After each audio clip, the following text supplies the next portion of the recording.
Shalom ibu bapak saudara terkasih dalam nama Tuhan kita Yesus. Semangat pagi, selamat hari Minggu.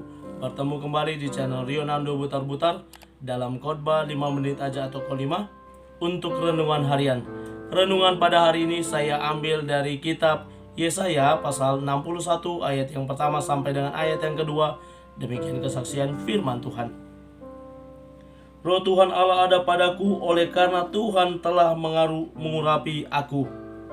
Ia telah mengutus aku untuk menyampaikan kabar baik kepada orang-orang sengsara dan merawat orang-orang yang remuk hati, untuk memberitakan pembebasan kepada orang-orang tawanan dan kepada orang-orang terkurung kelepasan dari penjara, untuk memberitakan tahun rahmat Tuhan dan hari pembalasan Allah kita, untuk menghibur semua orang berkabung. Diutus untuk tugas khusus. Ibu bapak saudara terkasih dalam nama Tuhan kita Yesus, seorang teman dengan senang dan bangganya menyampaikan suatu kabar baik kepada saya. Dia bergembira karena dia menjadi salah seorang prajurit yang akan diutus oleh negara ke salah satu negara, yakni misi perdamaian PBB. Bagaimana bangganya dia, apa yang diinginkan, apa yang dicita-citakan, bahkan telah dipersiapkan sehingga dia boleh sampai menjadi utusan nantinya dan diberangkatkan. Ibu bapak saudara terkasih dalam nama Tuhan kita Yesus, sama seperti sobat saya tersebut, dalam nats ini juga ada tugas khusus yang akan diberikan kepada seseorang, yakni kepada suatu pribadi yang akan menerima nubuatan ini. Kalau secara khusus memang dinyatakan dan ditujukan dan digenapi nantinya di dalam diri Mesias. Namun secara global, secara keseluruhan, hal ini juga boleh diterima dalam diri seseorang. Yakni siapa? Yakni mereka yang telah dipersiapkan, diperlengkapi untuk tugas khusus. Apa saja yang telah dipersiapkan? Yakni Roh Tuhan Allah ada padaku.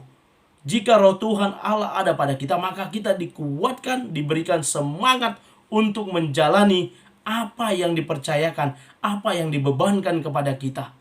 Apa saja yang menjadi tugas khusus bagi orang yang telah diperlengkapi dengan Roh Tuhan Allah, yakni dinyatakan dalam nats ini untuk menyampaikan kabar baik. Yang pertama, menyampaikan kabar baik.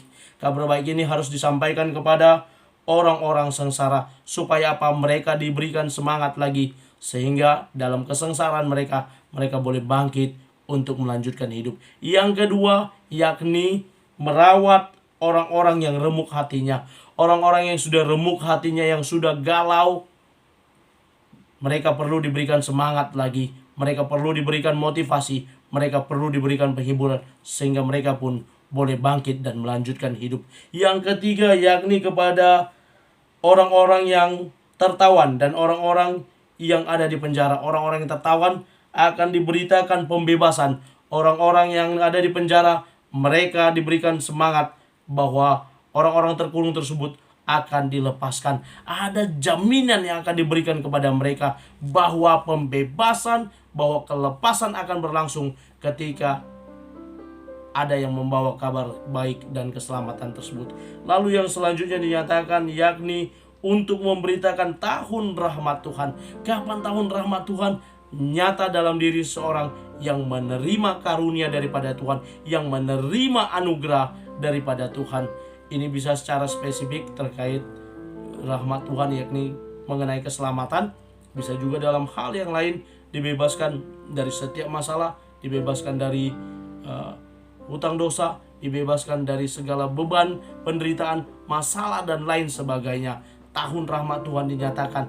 Dan selanjutnya dikatakan, yakni hari pembalasan Allah kita. Hari pembalasan, pada saat itu mereka berada di tanah pembuangan. Mereka berada di negeri yang jauh dari tanah kelahiran mereka. Dan akan tiba harinya Allah akan membalas para musuh-musuh mereka. Dan yang terakhir dinyatakan di sini, yakni untuk menghibur semua orang yang berkabung. Orang-orang yang berkabung, yang bersedih, itu perlu diberitakan kabar baik dan diberikan semangat dan dihiburkan hatinya. Kiranya kita juga boleh menjadi alatnya Tuhan untuk menyampaikan kabar baik, dipakai untuk tugas khusus untuk melanjutkan misi, yakni menyampaikan kabar baik. Selamat beraktivitas, selamat beribadah nantinya. Tuhan Yesus memberkati. Shalom.